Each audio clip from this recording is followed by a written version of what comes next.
बहुत दिनों से मैं कथाओं में व्यस्त थी और यहाँ आपको गौसेवा धाम के दर्शन कराने का बहुत मन था, पर समय ना होने के कारण आज मैं यहाँ आई हूँ।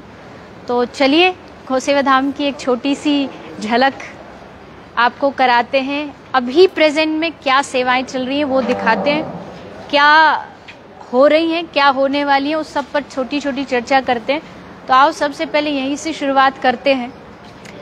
शुरुआत है तो दुखद, क्योंकि ये कहीं ना कहीं समाज की एक बहुत गलत छवि जो कहीं कहीं बनी हुई है उसको प्रस्तुत कर रही है। ये गाय है, पूरा शरीर जला हुआ है आग से, और मैंने थोड़ा सा पता किया था, 2 दिन पहले ये गाय यहाँ आई है, पूरा शरीर जला हुआ है।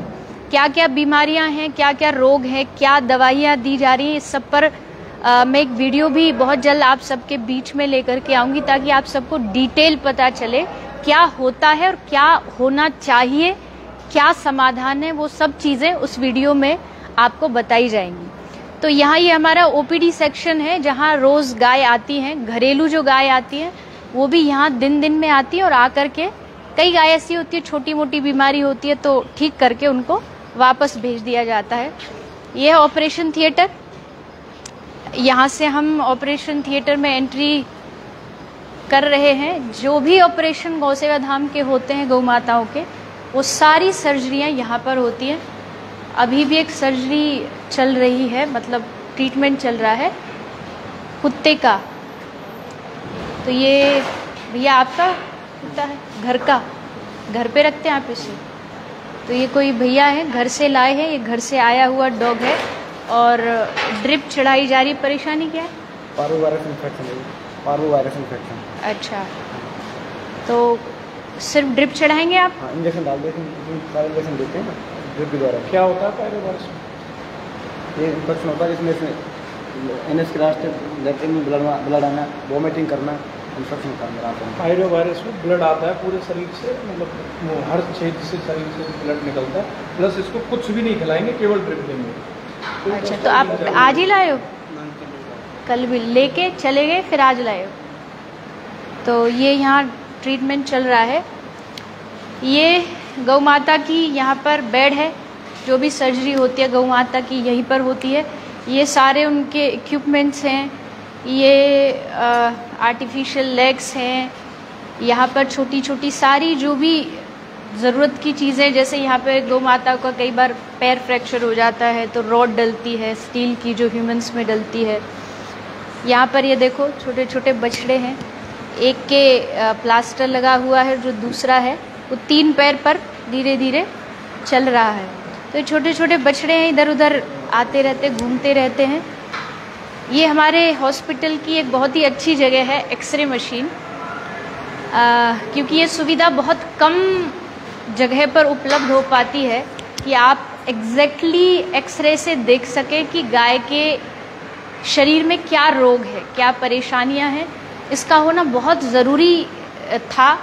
तो यहाँ ये एक्सरे मशीन लगाई गई है। कोई भी गाय आती है, अंदरूनी क्या बीमारी है वो तो ये एक्सरे मशीन ही बता सकती है, और फिर उस पर तुरंत ट्रीटमेंट शुरू किया जाता है। अभी होना है दोनों का? तो ये जो 2 अभी हमने छोटे छोटे बछड़े देखे, दोनों का भी एक्सरे होना है कि क्या परेशानी है। अगर लेग फ्रैक्चर है उसको क्या करना है, उसकी क्या ट्रीटमेंट है। तो यहाँ उस एक्सरे मशीन से पूरी जो सुविधा है उसका लाभ लिया जाता है। मेरे एकदम ऑपोजिट साइड में, पूरी डिटेल तो नहीं, लेकिन यहाँ एक लैब है, ये स्पेशली लोगों को जागरूक करने के लिए बनाई गई है। यहाँ पर गौ माता के यूरिन टेस्ट होते हैं, जो भी उनके शरीर में इन्फेक्शन होता है ब्लड से उसकी जांच की जाती है। तो वहाँ वो लैब है। और फिर से हमारी जो एंट्री हुई है वो गौसेवा धाम के वार्ड्स में हुई है। ये सारा जो है ये गौसेवा धाम के वार्ड हैं पूरे।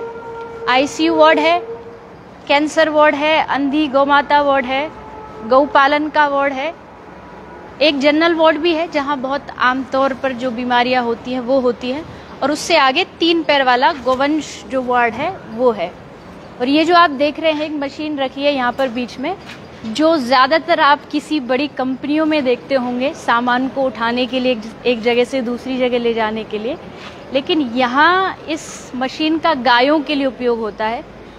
इस मशीन का ये जो आगे वाला हिस्सा है, इस पर एक बहुत ही अच्छा हमने एक कपड़े का एक कट्टे का बना रखा है, जिससे गाय खड़ी की जाती हैं। उन पर गौ माताओं को खड़ा करके मसाज किया जाता है, एक्सरसाइज की जाती है। और ये इधर छोटे छोटे बच्चे, अगर आपको पता हो, आपको याद हो, तो ये वही स्थान है जहाँ श्रीमद् भागवत कथा होती है। यहाँ गाय ही रहती है, लेकिन 7 दिन के लिए उधारी पर ये गौ माता हमें वो स्थान दे देती है, ताकि हम यहाँ बैठे और इन सबको 7 दिन तक कथा सुनाएं। 1 मई से यही कथा होगी और ये गौ माताओं का हम दर्शन कर पाएंगे। तो ये आईसीयू वार्ड है दोनों तरफ। ये जनरल वार्ड है। जनरल वार्ड में छोटी मोटी बीमारियां जिन गायों को होती हैं जल्दी ठीक हो जाएंगी, वो सब है। और जो लोग गौ सेवा से जुड़े, गांव से जुड़े, वो जानते हैं कि ये जो समय है ये गौ माता के भोजन का यानी सानी का समय है। इस समय गाय भोजन के लिए अपना आहार ग्रहण करती है। तो ये हमारे जितने भी गौ सेवक हैं, आप देख रहे हो, सब लगे हैं भोजन गौ माता के चारे के लिए, भूसा के लिए। इसको मिला करके गौ माता को खिलाया जा रहा है। एक उधर आप यहीं से देख सकते हैं कि एक डॉक्टरों की एक टीम उधर लगी हुई है, जहाँ एक गाय का इलाज चल रहा है। क्योंकि ये इलाज, जैसा आप जानते, 24 घंटे का है। रात्रि को भी अगर कोई गाय आती है तो ऐसा नहीं कि उसको रख दो, सुबह के लिए ट्रीटमेंट किया जाएगा। जो भी इमरजेंसी की गाय होती है सबका ट्रीटमेंट होता है। तो यहाँ ये एक जर्सी गाय है, ड्रेसिंग हो रही है इनकी। तो ये इनकी ड्रेसिंग की जा रही है। ड्रेसिंग, पैर में शायद कुछ परेशानी होगी तो उसके लिए रोज जो है ड्रेसिंग चेंज की जाती है, बदली। ये कृष्णा है ना, ये हमारा कृष्णा है, कृष्णा नाम है इसका।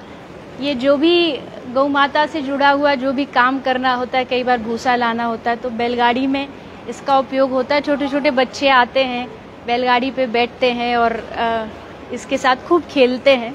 देखने में ही बड़ा है पर है बहुत अच्छा, सीधा। और आपने बड़ा देखा, अब ये छोटा है। एक छोटा सा गाय का प्यारा सा बच्चा है, शायद इसी गाय का है, तभी ये छूने के लिए मना कर रही है। तो ये गौ माता का जो बालक होता है वो बड़ा वात्सल्य से भरा हुआ होता है, प्रेम से भरा हुआ होता है। उस बालक में बहुत स्नेह, उसकी आंखों में बहुत करुणा होती है।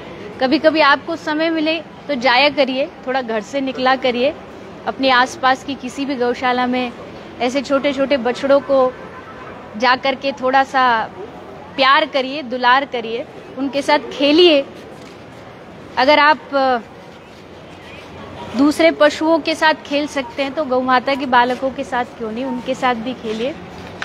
तो ये आगे 3 पैर वाला गोवंश जो होता है उनका वार्ड यहाँ पर बना हुआ है। और आप देख रहे हो हर वार्ड में अलग अलग गौ सेवक अपने अपने काम में लगे हुए हैं। यहाँ तक कि गाय का गोबर उठाने की सबकी अपनी अपनी जिम्मेदारियाँ हैं, चारे की अपनी जिम्मेदारियाँ हैं। शायद देख तो आप नहीं पाए होंगे, लेकिन जब एंट्री करते हैं वहाँ पे एक बोर्ड लगा हुआ है, जिस बोर्ड पर सबकी ड्यूटीज़ निर्धारित की जाती है कि वो ये ड्यूटी करेगा। इस वार्ड में कुछ जो गाय होती है, इसको गौपालन वार्ड नाम इसलिए दिया गया है। वैसे तो यहाँ कोई भी दूध वाली गाय रहती नहीं, सारी बीमार गाय हैं, किंतु फिर भी जो कुछ गाय एकदम हमारी बीमारी से ठीक हो जाती हैं, दूध भी देने लगती हैं, तो उनको हम यहाँ रखते हैं। जो एकदम ठीक हो चुकी है, उनको कोई परेशानी नहीं है, या एक आध कोई गाय जो दूध देती है उनको यहाँ रखा जाता है, ताकि उनके दूध को जो यहाँ गौसेवक रहते हैं उनके उपयोग में आए। और साथ साथ उनके कई सारे बछड़े हैं जिनको जन्म देते ही उनकी माँ की मृत्यु हो जाती है, तो उनको भी वो दूध पिलाया जाता है।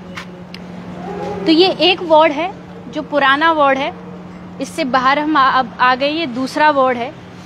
और इधर आप अगर मेरे दाएं हाथ में देखेंगे तो ये आपने पहले कभी नहीं देखा होगा, क्योंकि ये अभी इसका निर्माण हुआ है। जैसा आप जानते हैं कि ये जो समय ये भूसे का चल रहा है, सब जगह हमारे किसान जो भाई हैं अपना अनाज काटते हैं तो उसके बाद भूसा इकट्ठा किया जाता है। तो यहाँ पूरे साल भर के भूसे को इकट्ठा करने का हम प्रयास करते हैं। वैसे थोड़ी सी असुविधाएं आती हैं क्योंकि हमारे पास स्थान का थोड़ा अभाव है। जो भूसा का हमने वार्ड पहले बनाया था वो बहुत छोटा हो गया, उसकी कैपेसिटी इतनी ज़्यादा नहीं है, तो हमने मजबूरी में एक टेम्परेरी भूसा घर बनाया है। आप देख रहे हैं केवल इसको टीन शेड से ढक करके। ये गौ माता का वार्ड ही है, लेकिन अगर इस समय हमने भूसा इकट्ठा नहीं किया तो पूरे साल भर उसकी परेशानी रहती है।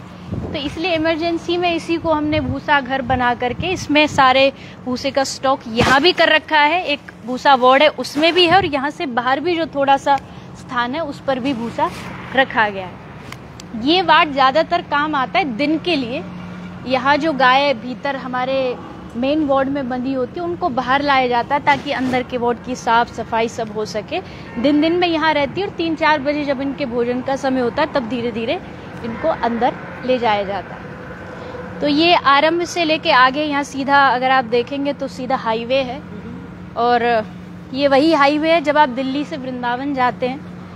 आपको कहीं जाने की आवश्यकता नहीं, बस एक छोटा सा ब्रेक लगाइए, भीतर आइए, गौ माता की सेवा करिए, गुड़ खिलाइए, चारा खिलाइए और खिला करके फिर वृंदावन जाइए, फिर बिहारी जी के दर्शन करिए। तो शायद बिहारी जी अधिक प्रसन्न होंगे कि मेरी भी जो आराध्या है गौ माता, ये उनकी सेवा करके उनसे प्रेम दे करके उनको तब मेरे पास आया है। तो ये है हमारा गौ सेवा धाम परिवार। आप सब भी इससे हमेशा से जुड़े रहते हैं। तो मैंने आज विचार किया कि आप तक आज थोड़ा सा यहाँ क्या हो रहा है वर्तमान में आप सबको दिखा दिया जाए। घर बैठे आपको कहीं जाना ना पड़े और यहाँ की सेवाएं आप तक पहुँच जाए। बस आप लोग ऐसे ही नित्य निरंतर रहिए। गाय को एक रोटी खिलाइए, गलत चीज़ों का उपयोग मत करिए, पॉलीथीन का यूज़ मत करिए, कम से कम करिए, गाय के दूध का उपयोग करिए। इन सब बातों को जो हम हमेशा कहते हैं, इन सब से निवेदन करते हैं, आप उसको मानिए और गौ माता की इसी तरह सेवा निरंतर करते रहें।